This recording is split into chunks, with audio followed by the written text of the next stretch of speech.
magang naghiwalay yung parents ko, and then my mom passed away when I was a kid. And then after that, lumaki na ako sa kamag-anak. 3 pesos lang yung baon namin every day. Dumating sa point na need ko tumigil sa pag-aaral. If katabi mo yung mama mo ngayon, ano yung message mo para sa kanya? Nagiging emotional. Ayoko umiyak kasi. Hola, buenos dias! Hola, buenos dias. My name is Van. Ako naman si Queen. And for this episode, we are very excited kasi isa na namang friend ang ating guest for today's video. And he is also under the DNV or Digital Nomad Visa. And his story is very inspiring. So we are very excited to have him dito sa ating episode. And without further ado, we have James. Hi everyone. Thank you for having me, Van and Queen. So yeah, super happy, and hopefully I can share my stories as well. So yeah. Thank you so much, James. Yes, and yun nga, thank you so much James for accepting our request. Alam ko naman na napaka-busy mong tao. Marami kang, marami kang agenda, but you had the time para i-share yung story mo dun sa mga DNV aspiring, and hopefully maka-inspire tayo ng Papunta pa lang, no? papunta Oo, pa gusto lang, and mag-apply. yung mga Filipinos na the same story Yeah. ng sayo. Always. So yeah, thank you also for having me. It's my first time to be a guest sa isang podcast. So yeah, Of course. always, of course. First of all, James, gusto naming malaman yung story mo before your life here in Spain. So, can you give us a little bit of introduction kung sino ba si James before yung Espanya? Oh, that's a very interesting question. And it's been a while since, I share my personal stories to the public. But I think most of my friends knew about it because I've been sharing some of my struggles and success, of course, with them. Pero yeah, my name is James. I am from the Philippines, of course. And lumaki ako sa Mindanao. I finished my grade school in Misamis Oriental. And lumipat ako sa Leyte for my senior high school, and then I moved to Manila for my college. And yeah, I've been a hardworking person, I must say, kasi magang naghiwalay yung parents ko, and then my mom passed away when I was a kid. And then after that, parang lumaki na ako sa kamag-anak. And then when I moved to Manila, that's when the time that I live independently. I managed to work BPO and then virtual assistant while studying. And finally, nandito na tayo sa Espanya. So yeah, that's a little bit background about me. Alright, very, very inspiring. So, you mentioned na at a very young age, nag-separate na yung parents mo, James. So, how did it affect you as a child? Yung mga ganong struggles? So yeah, when I was a kid, parang hindi ko siya masyadong iniisip. Kasi parang mama's girl kasi ako, or parang mama's boy, I must say. Pero yeah, parang nung parang alam ko talaga growing up na mahirap kami. Yung parang naaalala ko pa before sa sobrang struggling ng buhay. Pero of course, you can't complain kasi bata ka pa naman, and when you're in the same environment na same lang din na nararanasan ng mga classmates mo, parang you can't complain. Pero naalala ko before, 10 pesos lang yung baon namin ng magkakapatid. Kasi 3 kami. So I have my sister, ako, tsaka yung younger brother namin. And then magkasunod lang kami, like grade 1, grade 2, grade 3. So yung 10 pesos doon, yun yung baon namin every day. So parang tig-tres kami, isa. Tapos bibili kami, I don't know if anyone can relate, but yung lumpia, alam niyo yung lumpia sa, I don't know. Ayun if ba yung naalam- parang junk foods? Yeah. Yung tas color tatlo- orange. Oo, tas Oo. 3 yung laman. Alam ko yun. Tas, yun, syempre maghahati na kami before kami pumasok sa school. Bibili na kami noon, tas kakainin na namin. Tapos, 3 pesos lang yung baon namin every day hanggang sa dumating grade 5, mga grade school ako. So, parang, ayun lang. Simple lang yung buhay kasi yun nga, single parents yung nanay ko. Yung source of living lang naman niya doon before, farming. So yeah, parang growing up, parang alam ko na talaga na mahirap kami. But nandun ako sa point na alam ko na nung bata pa ako na iba ako sa classmate ko na straight or na lalaki. Kasi sa sobrang invested ko sa mga teleserye before, ako lang marunong magtagalog sa classmates namin, sa mga classmate ko when I was like grade 1, grade 2. So parang every time may event or may role play kami sa school, attitude ako kasi ako lang yung marunong magtagalog. But of course, alam ko na bakla ako. So, pero hindi ko naman inaano yun kasi hindi ko naranasan ma-discriminate. Kasi maldita ako nung elementary. Tapos parang yun yung defense mechanism ko. Okay, matalino naman ako. So parang they can't take it against me na bakla ako kasi I was performing well with my studies. And in some way, mabait naman ako na bata back then. So, and then my mom passed away when I was like 11. And, you know, yun yung mga turning point ng buhay na sobrang hirap. After that, parang we live with my brother from one relatives to another, as what I've mentioned earlier. And yun siguro yung urge ko na kailangan kong mag-push forward or kailangan kong mangarap. And yun, sabi ko kanina, ambisyosa talaga ako na parang, hindi, kaya akong gawa ng paraan. And hindi ako nahihiyang magtanong. Parang curious ako on how to find ways na mapapabilis yung buhay. So, yeah. Wow, very, very inspiring. So, James, you mentioned na parang namatay yung mother mo nung 11 years old ka. So, and we're very sorry about that. Pero, if you don't mind me asking, meron ba siyang illness? Nagkasakit ba siya? Yeah, I mean, that's very unfortunate, you know, circumstances and chapter ng buhay ko. But yeah, my mom got like greater. So, hanggang sa naging cancer siya. Although, he went to like 2 operations. Pero kasi, hindi ko alam kung paano eh. Kasi, parang 10 years old pa lang ako nagsimula noon. And naalala ko pa before, since yung lumahi kami sa Mindanao na medyo malayo sa city. Parang it's like 5 hours from the city. So that's when the time na pupunta siya sa syudad for her medication. And nakapila lang siya sa German hospital, yung libre. Kasi wala naman kaming pera. So ganon. So every time na although yung that time na nagkasakit yung nanay ko, nandun na kami sa lolo ko. So iniiwan na kami doon. So doon kami natutong maglaba, maghanap ng panggatong, mag-igib ng tubig. Kasi simple lang ba naman yung buhay sa probinsya. And then, yun, habang nandun yung mama ko sa city kasi nagpapagamot nga, every time na nagtatanong yung teacher ko na, kamusta yung nanay mo? Hindi ako sumasagot kasi we don't have communication. Wala kaming cellphone before. So, lagi akong umiiyak. Kasi hindi ko alam yung sagot eh. And then, parang of course, namimiss mo yung nanay mo, hindi mo alam. So, yun yung parang, okay, iyak ko na lang to, hindi ko alam kung paano sagutin. So, nung naging orphan kayo, so, do you still remember how it felt like? Yeah, of course, mahirap kasi after a year na namatay yung nanay ko, yung ate ko din maagang nag-asawa kasi nawala na ng guidance. So parang ako at that time, parang sobrang broken-hearted ako. And there was a time sa buhay ko na when I was like in first year high school, ayoko yung nafe-feel kong inaapi ako. So yun yung defense mechanism ko na, yun siguro yun yung effect dahil sobrang depressed siguro ako or wala akong mapagsabihan ng problema ko na sobrang sungit ko sa ibang tao na ayoko yung inaapi.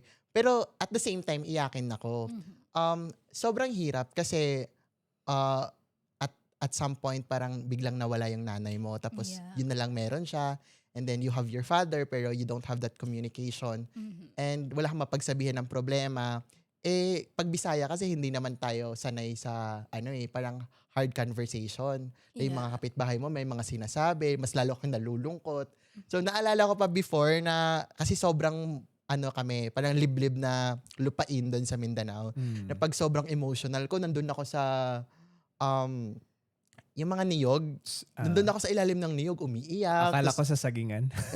May mga ganong moment na parang minsan umakit ako sa puno ng mangga just to release my emotion. Before, hindi ko maintindihan kung paano ko i-handle it. Pero at some point, alam ko na kailangan kong mag-move forward kasi before namatay yung nanay ko, he always like saying about, continue pushing your dreams. Talagang ambisyosa ako na at the end of the day, kahit anong mangyari, kailangan kong ituloy yung studies ko. Kasi all those years na even though nagkasakit na yung nanay ko, hindi kami parang, okay, mag-stop muna kayo or kasi walang support, ganun. Pero of course, naintindihan namin before na sometimes may mga times na nagde-demand ka kasi naiinggit ka sa mga klase mo na they were able to have a lot of stuff na wala ka. Yung parang, may bago siyang notebook. Minsan nag-aaway pa nga kami ng kapatid ko during pasukan kasi sabi ko, dapat mas madaming notebook ko kasi magi-grade 5 na ako, ganyan-ganyan. Pero, ayun, yung nanay ko na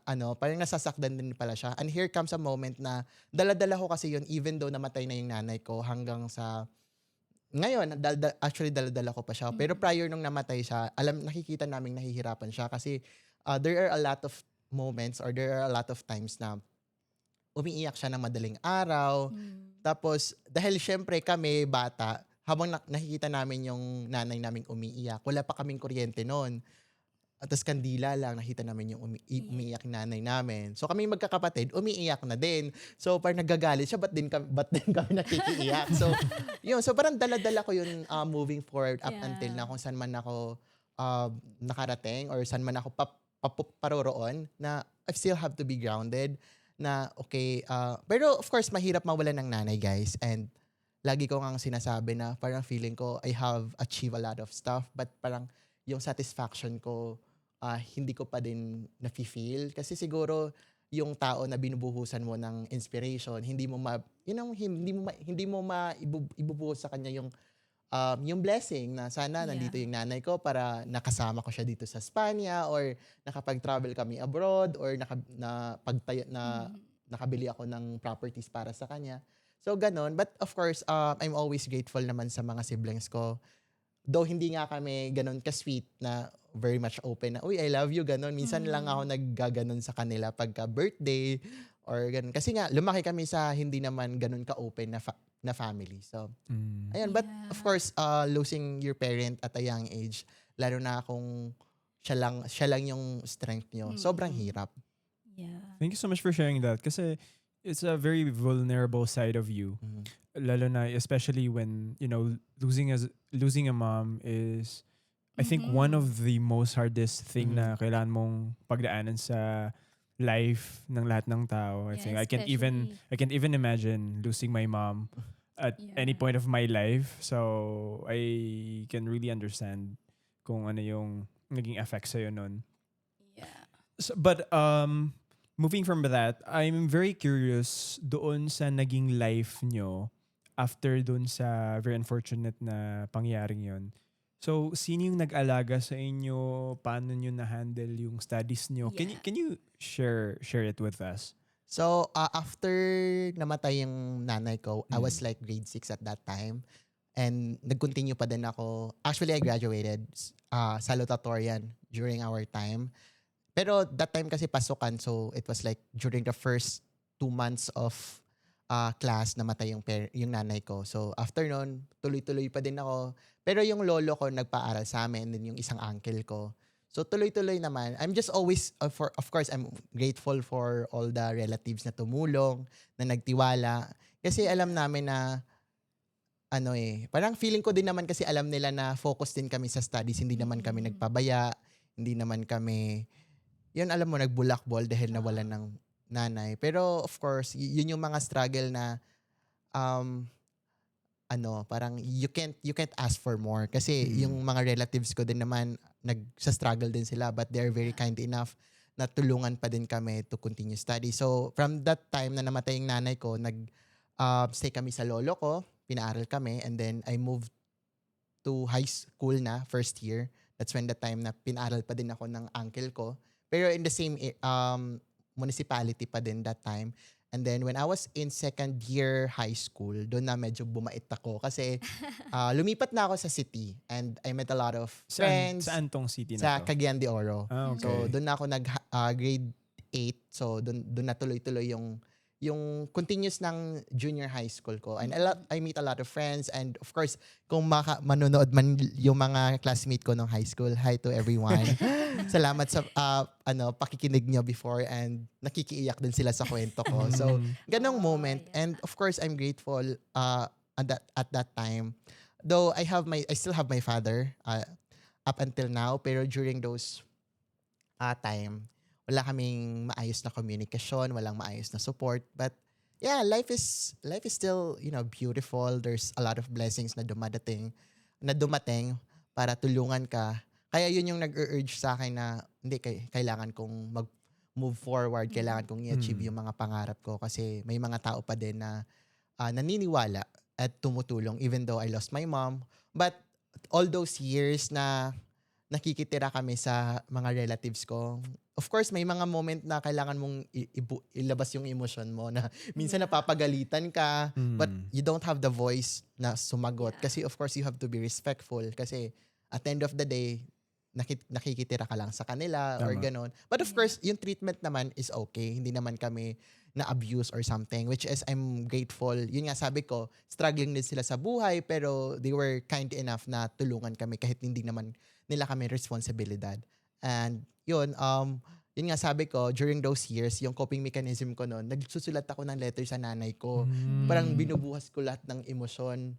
Na parang, oy, sana nandito ka, ganon. Pero even up until now, I'm still writing a letter for her. Sana okay ka dyan or sana i-guide mo ako sa mga decisions ko sa buhay. So ayun, throughout the years, nagawa naman ng paraan. But nung nag-move na ako sa Leyte, I'm grateful enough naman kasi yung lola ko super supportive talaga.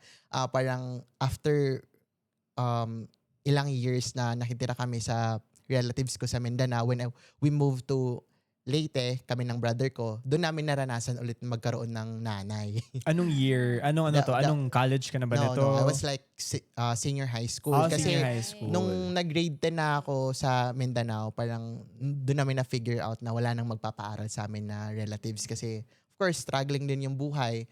Then, that's when the time na kinuha kami ng lola ko to stay in Leyte. Mm. Which is yun naman yung side ng tatay ko. So, from Cagayan, napunta kang Leyte. Yes. So, throughout all of the years na nag-stay ka sa Cagayan de Oro, James, yung tito mo yung nagpaaral sa'yo or doon ka No. Actually, there are 3 uncles na nagpaaral sa amin. So, Okay. from one uncle to another. And may isang uncle ako na pumanaw na.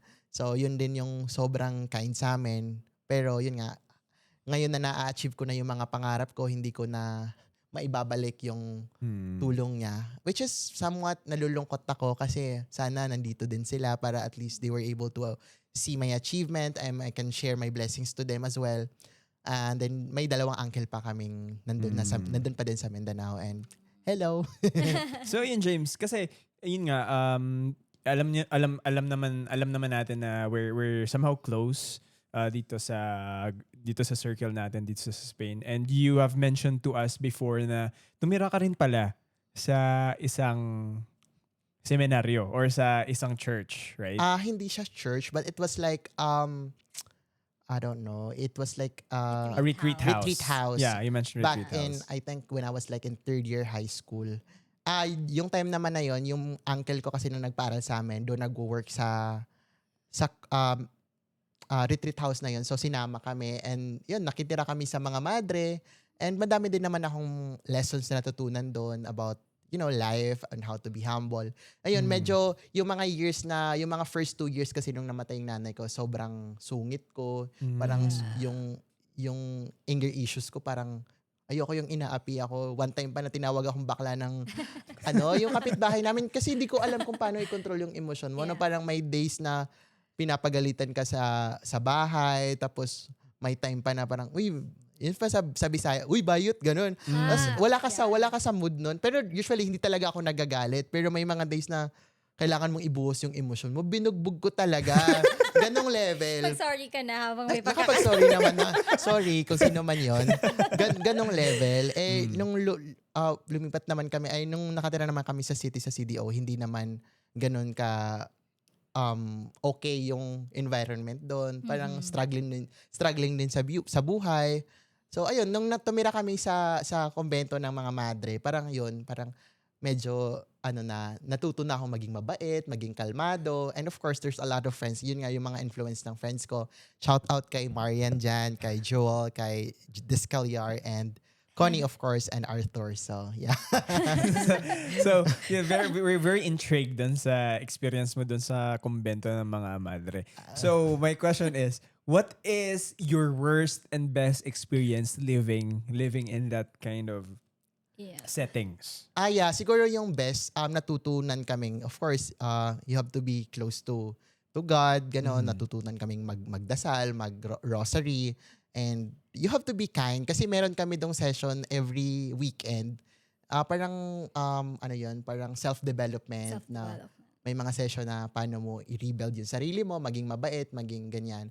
And siguro hindi naman siya worst experience, pero nahirapan lang ako mag-adjust based on my sexuality kasi Mhm. they're trying to Oo. make you parang hindi ka na confused ka lang siguro. Yeah. Baklang-bakla ako nung high school. Na pag nandun kami sa classroom, pag nandun ako sa school, talagang during third year, parang 10 kaming bakla sa classroom. So just most of my friends are girl as well. So yun lang siguro nahirapan ako i-open up yung sarili ko during that time na nagstay ako. Pero we stayed there for like 6 months and then we moved out. O kasi, for example, di ba, nandun ka kasama mga madre. Madre. So parang hindi ka ba nagpanggap na lalaki ka Di, or talagang alam nila true na colors ka na talaga even alam before? nila na bakla ako. Like girly na talaga yung galaw ko. Pero hindi naman big issue sa kanila about, sexuality, but they're trying to make you feel na Confused ka lang. hindi naman sa confused. Parang sinasabi naman na walang problema na maging bakla ka, but all you have to do is just be a better person, a good person. tama. So, pero That's at some nice. point parang may pinapagawa sila, may role playing kaming maging dapat straight, yung parang mga ganon. Hindi Mga activities. kumikembot ako eh. So parang yun yung mga mahirap na part na even though nga parang tas pinapakanta kami sa choir. Yung boses ko hindi talaga siya masculine. So sobrang hirap. Yung mga sobrang hirap at naano lang ako Challenging. na challenging para sa akin yun. Yun yung right word. Challenging. Nice. So, after nung high school, James, so nalipat ka na from one relative to another, napunta ka na rin sa Leyte. So, nung nag-college ka, you're still with your lola at that time? That's the time na lumipat ako kasi nga ambisyosa ako eh. Though I was broken-hearted kasi hindi ako pumasa ng UP. Yung multo ko before. Kasi when you were in high school, parang feeling mo UP is everything. Yeah. Parang, okay, feeling ko Dream pag nag-UP eh. ako, parang okay yung future ko, maganda yung Yeah. university. Pero yun, hindi ako pumasa ng UP Tacloban. Tapos yun, may opportunity, sabi ng tatay ko na, doon ka na sa Manila mag-aral. So doon, kasi medyo hindi okay yung relationship namin. Kaya sabi ko, okay, bigyan ko na lang siya ng chance para maging okay kami. And then, of course, may opportunity din ako mag-aral sa Manila. So, sabi ko, okay, push ako doon. So, ayun naman, yung lola ko, sa Leyte pa din. So, hindi ko siya kasama sa Manila. Pero may nagsusupport sa'yo nito nung college days mo? Yeah, but it was so unfortunate kasi that time nung nag-college ako, that yun din yung dumating yung pandemic. So, Yun, nagsabay. 2019, so first sem lang kami nag-face-to-face, second sem namin, yun, March 2020, nag-lockdown. So, ayun, after nun parang online class na. Pero sobrang hirap kasi wala naman akong equipment. Like, wala akong laptop. Yeah. And then, nag-work ako sa first BPO ko sa local company ng BPO. Tapos, I worked there for 3 months. Tapos, nakapag-ipon, bumili ako ng laptop, and then, I went back to Leyte para doon ko i-continue yung study ko. Kasi online lang naman. Okay. So, after nun, way back, I stayed there for a year. Though wala naman talaga ako natutunan during pandemic, I must say. Oo, sobrang Yeah. challenging kasi na parang nawawala yung passion mo na parang Kasi lang, online. parang you just complying everything to pass. Tas 2023, nag-move na ako sa Manila ulit, pero independently. And shout out kay Kuya Chucky dyan na tumulong sa akin mag-start ng buhay ko sa BGC. So, nakahanap ako ng work. Doon, nag-call center ako for 10 months. And then, feeling ko kasi sobrang struggling. Kasi although online pa din yung klase namin, kailangan kong i-balance kasi yung work ko tsaka yung studies ko. Hindi naman pwedeng i-compromise ko yung work. Kasi start ng pasok ko sa BPO, I think 8 p.m. Yung online class namin hanggang 9. Tapos naalala ko pa dati na uma-attend ako sa Zoom sa klase namin na nandun pa din ako. Iniiwan ko na yung phone ko 7:30 sa locker. Tapos hanggang sa matapos yung klase nandun lang siya sa locker. Nice. Na naka-join pa din ako even though nag-start na yung work ko. So yun yung mga moment na super struggling, and I was like in my 3rd year at that time. I know it's like 4th year na. Sabi ko, kailangan kong mag-resign kasi the following semester mag-i-internship na kami. So, kailangan kong i-give up yung BPO. Hindi naman pwedeng 8 hours ako sa internship ko, tapos 8 hours din ako Yes. sa shift ko. So, that's when that time na nagre-research na ako sa other options kung paano mag-VA. So, which is, I'm always, of course, grateful na meron akong mindset na gano'n na kasi curious nga ako, lagi yung sinasabi, curious ako sa pag may nabalitaan ako, hindi ako nahiyang magtanong na, Mhm. uy, ano ka pala, parang you're working online, pwede bang malaman kung paano? So, of course, Mm. I did my own research kasi hindi naman pwedeng, kasi iba-iba naman kasi ng niche sa Oo. VA. Before, naalala ko parang sa dami-dami kong in-applyan. Kasi hindi ko nga alam kung saan ako ma- makakapasok. So, I did some like video editing, hindi ko pala kaya. Social media marketing or like social media manager, hindi ko Mhm. kaya. Hanggang sa, since I'm studying accountancy, yun yung service na in-offer ko. And I was in sale that time kasi nung nag-work ako sa BPO. So parang nung nag-try na ako mag-apply, parang feeling ko, alam ko na paano kunin yung loob ng mga Amerikano, na paano sila Yeah. makakapag-yes sa mga service na in-offer ko. So ayun, okay naman. So, ibig sabihin pala talagang nag-working student ka while Yeah. studying in college. So, sabi mo, accountancy yung napili mo na balitaan namin, CPA ka. So, at graduate ka ng cum laude. Wow. Wow. Grabe. So, ano yung mga challenges aside dun sa nag-work ka?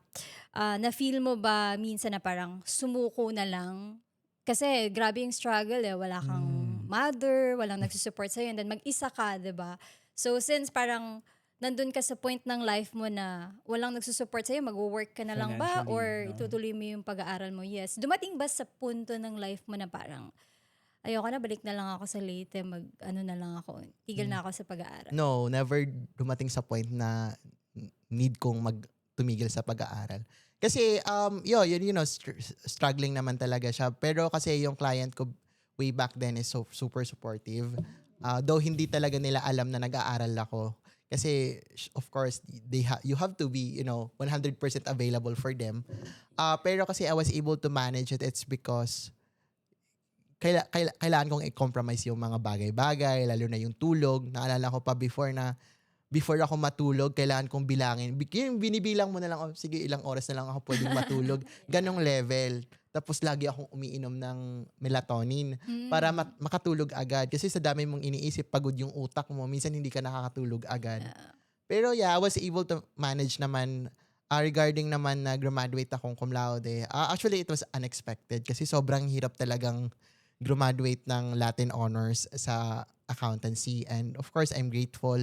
I, I, I parang sinabi ko na naman, okay, parang blessing to para sa akin, not just para sa akin, but it's like bunga to ng paghihirap ko. And of course, gift ko din to sa lola ko, yung mga ganon. So they Yeah. were able, parang napalipad ko sila sa Manila to attend my graduation, ganong level. And yeah, super happy naman. And regarding naman sa, hiya akong magsabi, I am a certified public accountant in the Philippines.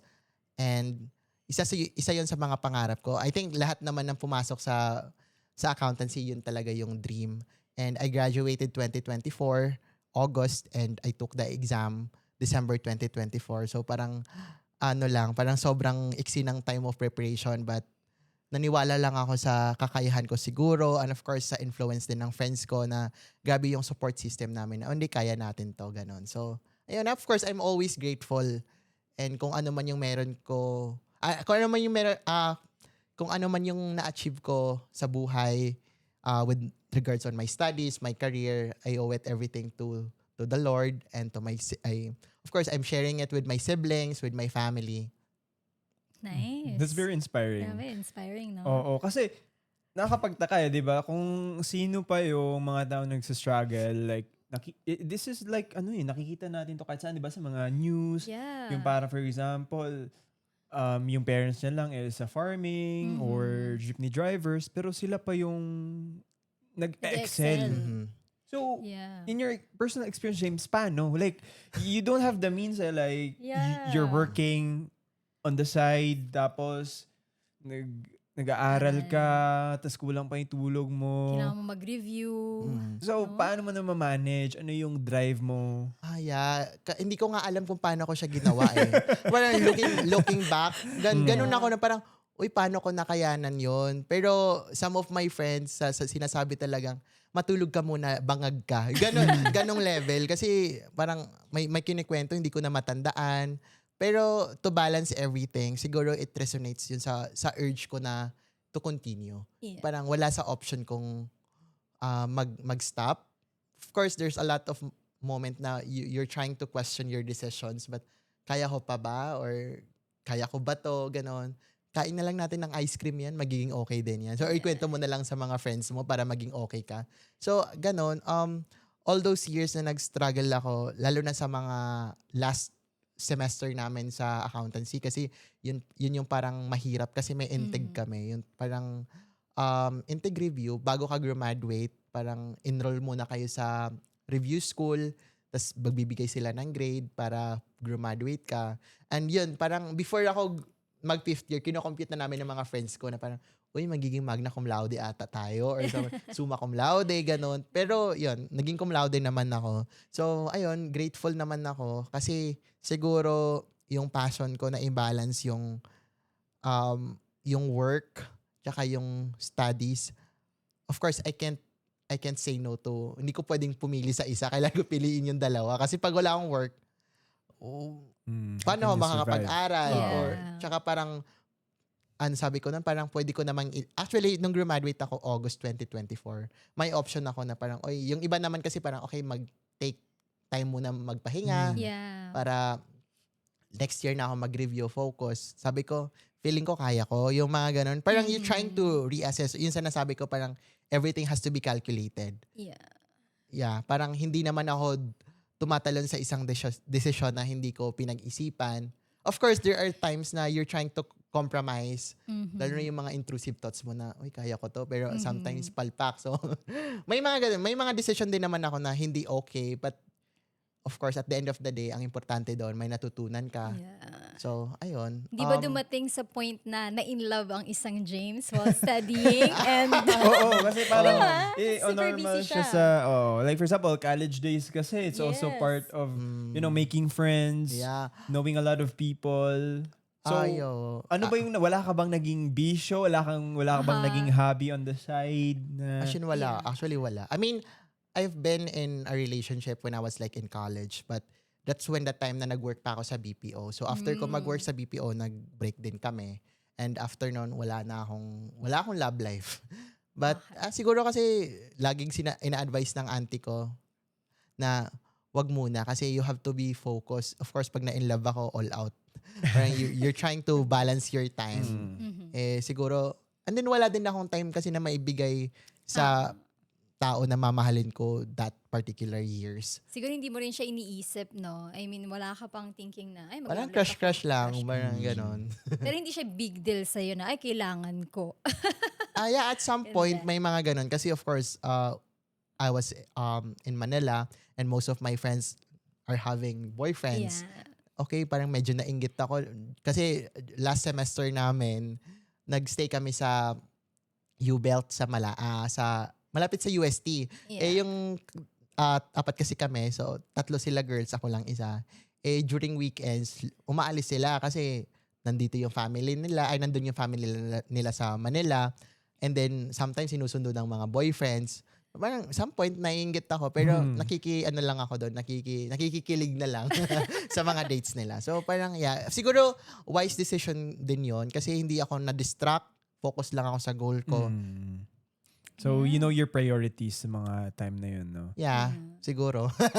Pero of course, hindi ko naman, at some point, okay na ako na manood ng Netflix, kumain ng ice cream, or siguro pupunta ako ng mall, okay na ako doon. That's nice. So, James, you mentioned na August 2024 nung graduate ka. So, ilang taon ka na ngayon? I'm 25. You're 25 years old. So 25 years old ka pa ngayon and napakabata pa, di ba? Yeah. And yun nga, natanong ko rin siya dun sa previous guest namin na si Sharon, which is 23 years old. At a very young age, Kasi ang daming Pilipino na gusto talagang umalis din ng country, di ba? To have a better future. Especially na marami na tayong issues sa Pilipinas. So, would you consider going into Spain, living in Spain as a digital nomad visa an accomplishment sa life mo? I won't take it as is. Kasi feeling ko, growing up, parang lagi kong iniisip na there's something na gusto kong makita. Lalo na parang nawala na yung nanay ko. Parang feeling ko kaya kong pumunta sa isang place. So, hindi na ako takot talaga mag-move to one place to Mhm. another. Kasi I've been living in Manila for years independently. And then, yung pagpunta dito sa Espanya, I think it's not an achievement but a privilege. Kasi hindi naman lahat ng tao or like yung mga kaedad natin na bibigyan ng pagkakataon na pumunta Mhm. dito sa isang lugar sa Espanya in a legal way. Kasi, madaming pathway naman talaga paano pumunta dito. But of course, it's a privilege and moving to a new country, especially here in Spain or to everywhere in the world, I think hindi siya achievement but it's a feeling na kasi parang okay, parang pagod ka na sa sitwasyon mo sa Pilipinas na gusto mong makapunta sa isang lugar na bago lahat, Mhm. na mafe-feel mo na you're living a life that you deserve. So, Yeah, ayun. nice. Pero paano ba nalaman ng isang James yung regarding sa digital nomad visa? Yeah. Parang nalaman ko yung digital nomad visa for quite a while before ako nag-decide na pumunta dito sa Espanya. Kasi originally yung plan namin is, I have this friend of mine na plan namin mag-move sa other country. Actually, nag-try kami mag-research student visa in New Zealand, Australia, and Canada. Pero hindi siya possible. And yun, yung original ko talaga na plan is mag-take ng masters sa Barcelona. Pero kasi there's a lot of things to consider. Medyo mahal din yung tuition. And iniisip ko noon pag pumunta ako ng Espanya tapos mag-aaral ako. Of course, yung work ko mako-compromise kasi I have to manage my time. Since kailangan ko din mag-aral. Kasi yun yung visa mo eh. Kailangan mo talaga mag-aral. Tapos after nun, hindi pa counted. Kasi we're looking forward to apply for Spanish citizenship anytime sooner. And pag nag-student visa ka kasi, hindi counted yung years mo sa pag-aaral. Tapos kailangan mo pa makahanap ng Spanish employer Mhm. para ma-extend yung visa mo. So hindi ko naman alam kung gaano ka-complicated but that's how I see it na parang okay, it will take me like additional years to Yeah. extend to stay in Espanya. Tapos nung nagbakasyon kami sa El Nido at together with that same friend, doon wala kasi akong magawa, umuulan kasi sa El Nido that Mm. time nung nag-visit kami. So nagpa-interview ako sa isang client, sa isang prospect client. Yun, natanggap ako. Sabi ko, uy, natanggap ako. Tas that time, invested kasi ako sa content ni Angeli Dub. Kilala Mm. niyo siya? Parang familiar siya sa akin sa TikTok. Yeah. So parang, mostly kasi content niya, like, moving abroad, moving Europe, living Europe. Mhm. And then sa Madrid siya nagstay.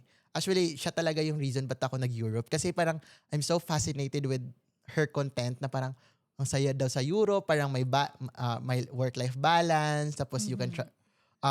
travel, gano'n. Although, nung bata ako, hindi naman talaga yun yung goal ko na parang, I wanna travel the world kasi nga mahirap kami. Yeah. Kahit nga pagpunta sa isang city to another, ang hirap pa, di ba? So, parang yun yung mga na-consume ng utak ko na, oy, possible pala to.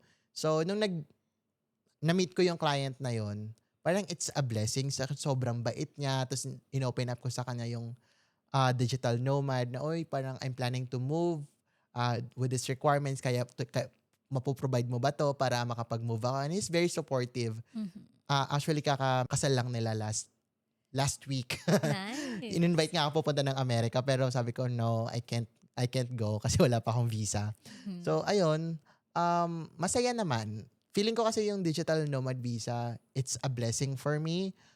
Though, of course, I have to consider a lot of stuff kasi I have my career already in the Philippines.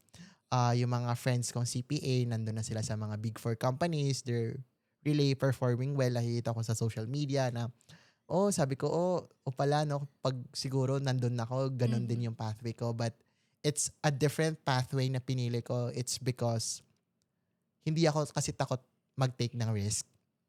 And living here in Spain, it gives me a lot of new things. Hindi na ako masyadong nagra-rush sa mga bagay-bagay. Parang I'm trying to enjoy my time na hindi ko kailangang magmadali. Kasi growing up, yun nga sabi ko, kasi lumaki ako sa broken family, magang namatay yung nanay ko. Yun yung gigil ko na magpursige. Yung parang feeling ko kailangan ko magpursige para mas mapabilis yung success ko. Which is hindi totoo yun. Yeah. Na parang may mga achievement ako na hindi ko masyadong sineselebrate kasi focus na ako sa next goal ko. Yun yung nafe-feel ko before na parang, okay, I graduated my bachelor's degree. Yun yung pangarap ko talaga makagraduate ng accountancy. And I was able to graduate with distinction. Pero hindi ko na, yung parang nagigilty ako na parang, deserve ko ba talaga to? Yung mga ganong Yeah. moment. Kasi, sabi ko, graduate akong cum laude, pero paano pag bumagsak ako sa board exam? So parang May hindi ko na, pressure. na-cherish yung Hindi mo moment. na sa-celebrate yung mga wins mo. Tapos, Ganun. after naman ng maging CPA ako, what's next for me? Mhm. Kaya nga nag-decide kaming mag-aral, mag-research about student visa. Tapos now ngayon, na binigay sa akin ng Panginoon yung opportunity na nandito sa Spain. Mhm. Okay, sabi ko, okay, parang I don't need to be rich. I don't need to be someone else. I just have to be myself. Enjoy ko yung buhay na hindi ko kailangan magmadali. Nice. So in summary, Spain taught you how to enjoy your life, how to cherish it. Parang Yeah, ganun. I think so. In the past 6 months na nandito ako, parang nakikilala ko yung sarili ko. Of course, you're trying, may time na ako mag-reflect na okay, masama pala Yeah. ugali ko sa ganitong side. So, hindi ko naman sinasabi na kailangan ko maging, mabuting tao Maging for santo. everyone. Because whether you're doing good things or bad things, people has everything to say. Yeah. But you're trying to be more intentional with your decisions, with your actions na, okay, siguro hindi to binigay ni Lord na situation. Kaya siguro hindi binigay to ni Lord na situation para sa akin kasi may mas better na darating. Parang Opportunity. they're trying to, the universe is telling you na, okay, kailangan mong pagdaanan to kasi may better na opportunity. And of course, growing up ako sa probinsya, hindi ko naman maisip talaga na nandito na ako sa Espanya. Of course, parang wala kang parents na nag-guide sa'yo, wala kang support system. Pero I was able to manage kung ano yung meron na ako ngayon. Ayun. Pero gaano tumagal yung processing mo sa application ng Digital Nomad Visa? Ayun, sa akin, siguro, kasi yun, sabi ko, parang nag-start kami ng conversation ko sa consultant ko way back in July and then plan namin talaga noon mag-apply na for October. Pero kasi medyo complicated nga mag-apply sa Pilipinas kaya nag-apply muna kami ng Schengen visa para lipad ako dito sa Espanya para dito na ako mag-apply. So parang feeling ko less than 6 months okay na yung papers ko. Very straightforward naman yung requirements na hiningi ng OHE para sa akin. So of course, lagi nilang sinasabi na struggling daw mag-apply dito sa Espanya. Of course, totoo yun. Lalo na pag medyo complicated din yung case mo. Pero if you can provide all your documents, smooth naman yung process. Nice. So, nung na-approve ka, syempre, kailangan mo nang dumating sa Espanya bago ka mag-submit ng mga papers mo. So, saan ka unang nagstay from the time na dumating ka dito sa Madrid? Yeah.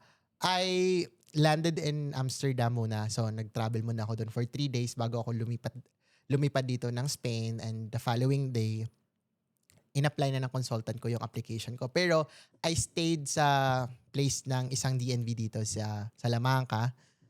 Shout out sa, alam ko hindi pwedeng sabihin eh. But, yeah, I mean, she's very kind enough kasi pinagstay pa niya ako ng ilang days.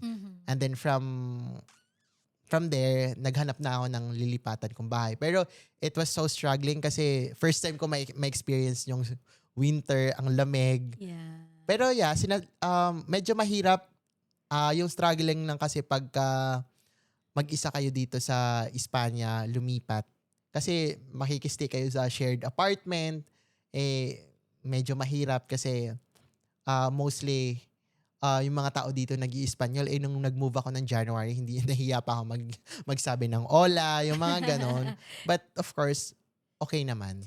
So what's the main difference ng buhay mo dito sa Espanya kung i-compare mo siya sa Pinas? Yeah. It's a total reset in a way na, yun nga, bago yung set of friends ko. Wala akong pamilya dito. Mag-isa lang. And then, siguro yung work ko now, medyo productive ako. Siguro masasabi kong hindi ako masyadong pagod sa work ko. Kasi, yun nga, sabi ko, parang before yung work ko is 9 p.m. up until 6 a.m. Now ngayon, nagsa-start na yung work ko ng 2 p.m. up until 10. So parang, and then 10 dito, yun pa lang yung time na magsa-sunset. So parang ang saya. So parang when, siguro 10 matatapos yung work ko, tapos parang I can still do a lot of stuff after work. Minsan naglalakad ako ng 11 p.m. tapos tutulog na ako ng 1 a.m. tapos gigising ako ng 7 or 8 a.m. Pwede pa akong pumunta ng parke, madami pa akong pwedeng gawin, pwede pa akong mag-groceries, which is hindi ko yung nagagawa sa Pilipinas. Nice. Pero ano yung isang ka mga na-shock dito na parang, ay, ganito pala dito sa Pilipinas, hindi. Ayun, yung transport system nila. Kasi sa Pilipinas, parang pawisin kasi ako na tao. So parang stress ako pag nagko-commute. Ang init-init, ang sikip, ganun. So dito naman sa Salamanca, parang yung time talaga dito kasi yung mga buses kasi may specific time sila kung kailan darating sa stop na yon. And they're very on time. And one thing also is hindi ka pwede ditong mag-travel ng last minute. Kasi everything has to be booked. Even pagpunta ng Madrid, kailangan mong i-book yung train mo para makakuha ka ng seat na slot. And then, yun, even pagpunta mo sa mga government offices, everything has to be scheduled. So, yun, yung mga last minute. Pero, of course, pag may urgency naman or like medical emergency ka, for example, accessible naman dito. And of course, kailangan mong mag-grocery ng Saturday, hindi pwede Sunday kasi wala kang mabibilhan. Yun, ayun yung mga time na kasi sa Pilipinas, pag Sunday, yun yung time na talagang kailangan mong lumabas, kailangan masaya, mong mag-mall. ganun. Masaya, family day. Dito sa Spain, wala kang wala kang Tahimik. magagawa sa Sunday kundi para sa sarili mo. Kung gusto mong mag-workout, pwede din, or pwede mong pumunta ng parke, or kahit sa bahay ka lang, just trying to reflect, no? So ganun lang, parang dito you're trying, Spain has given me the time to think, to parang reflect, lalo na pag Sunday. So wala kasing sarado wala lahat kasi masyadong no? ganap. So Curious din ako, James, kasi you're young, here in Spain, tapos single ka. So how is dating life here in Spain? wag yan. Ayaw sagutin. No, ayokong sagutin. So, sige, ito na lang. Next question, please. Another Next question question. kasi, since narinig natin yung kwento mo, ever since na nasa Philippines ka, up until now, na nakikita natin talagang finalo mo yung dreams mo, na nabanggit mo kasi kanina, di ba, na parang sa family nyo, kahit na nag-struggle kayo, especially yung mom mo, hindi dumating sa point na gusto niya kayong patigilin sa pag-aaral. So, nandun yung talagang kailangan niya makatapos, gagawan ko ng paraan, and so on. So, yung question ko sa'yo is, if katabi mo yung mama mo ngayon, ano yung message mo para sa kanya? Oh. Yeah, it's been a while since, kasi usually talagang nagsusulat ako ng letter, parang Yeah. this previous months, hindi na ako masyado nakakapagsulat kasi parang feeling ko happy yung yung puso ko. Siguro yung message ko sa kanya na parang sana kung nasan ka man ngayon, always guide me. Lalo na yung yung siblings ko din. Yung message ko sa'yo, thank you for instilling me all the values. Although before parang meron tayong miscommunication, hindi ko masyadong naiintindihan yung mga advice. Pero now, it makes sense kasi yun yung parang nag-hone sa akin or nag-mold sa amin na paano maging maayos na tao, maging okay na tao, na yung mangarap ng mataas. Though, before alam ko na sobrang hirap ng buhay natin, pero hindi ko siya tinake it against her. Hindi ko siya sinisi dahil mahirap kami or something. but that fuels me to do more, to be more, and to see the world. And yung message ko sa kanya, kasi I have my two siblings, and of course, hindi ko naman ipagdadamot yung anong meron ako sa kanila, na of course, kung nasan ka man ngayon, wag kang mag-alala. I'm here to provide kung ano man yung kailangan ng sister ko. Kasi yung sister ko kasi maaga nga nag-asawa, and now I sent her to school kasi, and now she's on her second year in college. And then yung brother ko din naman, graduate na, may work na, and hopefully makapagpunta din sila sa Europe, or kung ano man yung gusto nila sa buhay, so support ko sila. So, ayun. Very nice. Kasi Congratulations. since nakapagbigay ka ng message sa mom mo, which is we know na kung nasan man siya is naririnig ka niya. Another gusto ko marinig sa'yo is, ibabalikan natin yung mga time na 11 years old ka and then ikaw ngayon na 25 years old ka. Ano yung message mo sa sarili mo? To my younger self, parang natatawa nga ako eh. Yung message ko siguro sa younger self ko is, thank you for not giving up. Thank you for having the spirit to do, risky things. Thank you dahil hindi ka napanghinaan ng loob. Kahit na sobrang hirap ng mga sitwasyon sa buhay, you were able to, rise from the occasion. Hindi ka nagsettle for less. Yun yung masasabi ko. And thank you also na nag-aral ka ng maayos, hindi ka naging pabaya. Thank you. Although there are a lot of times na medyo adventurous tayo, may mga decision tayong hindi nag-work, pero okay lang yun kasi at least natuto tayo. And to my younger self, kung may babaguhin man ako siguro sa younger self ko, parang feeling ko wala. Siguro yun lang siguro yung younger self na, ulit lang. Nagiging emotional. Ayaw mo umiyak kasi. Kaya nakatingin ako dun sa taas eh. Ulit dito nakatingin na. Yuko na lang ako. So parang, siguro yung message ko sa younger self ko is that, thank you. Thank you for not giving up. Thank you for choosing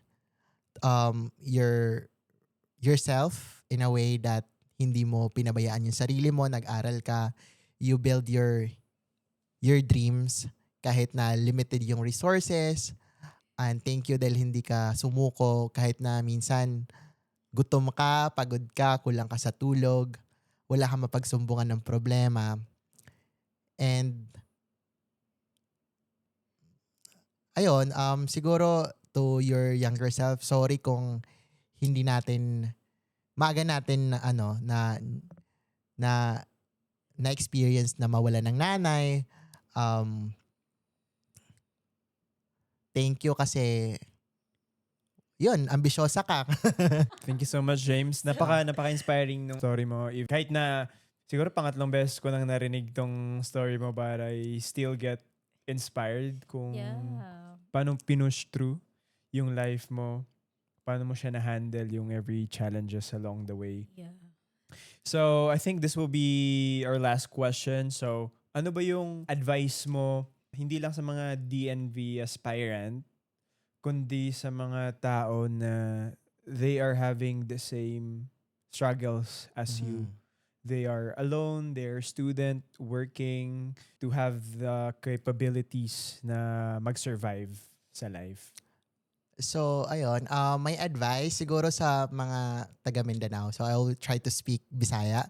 So, kasi nidako ko sa Mindanao. So, parang most of them kasi na nasa Visayas or sa Mindanao, limited ang resources. So, ang akong advice is that ayaw mo og kahadlok to move out to your hometown kasi parang I've been to Luzon, Visayas, and Mindanao, and now finally I'm here in Spain.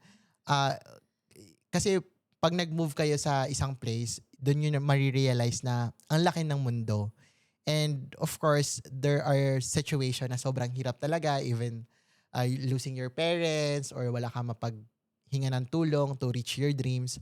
Always try to find ways kung saan kayo magiging masaya. Of course, hindi naman siya instant um, na nangyayari yung result. Sometimes you try to question yung pagkakataon na, uy, ba't binigay to sa akin ng universe na mawalan ako ng nanay at a young age? Madami pa akong gustong mangyari pero hindi ko magawa kasi wala akong support system.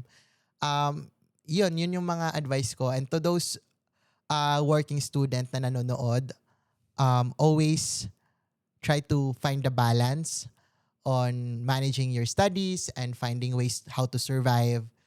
There's a lot of scholarship. I'm also proud product of State University. Ayun, na parang okay, possible pala ako makapagtapos kasi may madaming libre na university. Of course, may mga dream school naman talaga tayo pero kung limited talaga yung resources, you just have to maximize the opportunities na nandyan sa harapan nyo. And sa mga Bisaya nga nagatanaw karon, ayaw kawalan og pag-asa na everything is possible. Who have kisa man po yung magdahom no na usa ka Bisaya nga nawalan og inahan or walay parents na okay nandito karon sa Espanya na I'm a legal resident here and whoever we never know na ikaw na nagatanaw karon nga nag-struggle sa buhay, may it be like nawalan kag work, nawalan kag parents, or you're just a kid trying to figure out your dreams or you're trying to continue your studies. Always do not ayaw ilimit imong kaugalingon sa mga opportunity. If there's an opportunity na medyo risky, do not ayaw kahadlok na mag-take ka og risk para in the future ma-experience pud nimo ang maayo nga kinabuhi. Yun, daghang salamat, James. So, Thank you, James. kahit ako, I was born in Davao. So, kabalo po ko magbisaya. Yeah. Grabe ka, inspiring ang imong storya. Daghan kaayog salamat. Yeah. So, thank you so much, James, for, sharing your stories. I know it's not that easy to be vulnerable, especially dun sa mga struggles na pagdaanan mo sa life. And looking back, I can't help but be proud Thanks. Yeah. as a fellow Bisaya and as a fellow human Yeah. in general. Sana maraming taong na-inspire sa story mo, hindi lang kami, but a lot of them. And I hope they will. To everyone who are, planning to move here in Spain, na medyo nagdadalawang isip kayo, you don't have to rush. Just take your time to reflect kung ano talaga yung gusto niyo sa buhay. Kasi when you move to a new place, syempre bago lahat. But of course, sa umpisa lang naman talaga mahirap, makakapag-adjust din kayo. You can try to, enjoy life the way we did here in Salamanca. Not just here in Salamanca, but wherever in the world. Kung gusto nyong lumipat sa other side of the world. Or maybe even just like moving to like one city to another in the Philippines. Kasi doon yung makikilala yung sarili nyo na, oo nga no, parang ako, me personally, I'm grateful enough na nakaalis ako sa place namin. I mean, hindi ko kinakahiya na lumaki ako sa mahirap na lugar or mahirap na environment, but the opportunity for me to move from one place to another gives me this sense of realization na parang oo nga pala no, yung environment na kinalakihan ko, hindi pala siya normal kasi parang okay, parang lahat kami doon struggling sa buhay, pero may opportunities pala na makagawa ko ng paraan para umangat yung parang ma-change yung narratives ng buhay ko. So ganon, siguro kung nagstay lang din ako sa place na yon or before, kung nagstay lang ako dun sa situation na naranasan ko before, hindi ko ma-realize yung full potential ko. So, ayun, dun naman sa mga pagod na sa Pilipinas, I'm not losing hope sa Philippines. Hopefully in the future, magiging okay na hindi na natin kailangang umalis ng bansa para ma-experience yung komportable at makataong buhay. Ayun, kung pupunta man kayo dito sa Spain, hopefully magkita tayong lahat. So, ayun lang. you can also follow James. So James, ano ba yung YouTube account? Yeah, you can follow me on my you can subscribe to my YouTube channel, James in Progress here, or you can also follow me on my Instagram account, Facebook, and TikTok. Wow. Ayan. So yun lang. Thank you so much, James, again. Thank you for having me.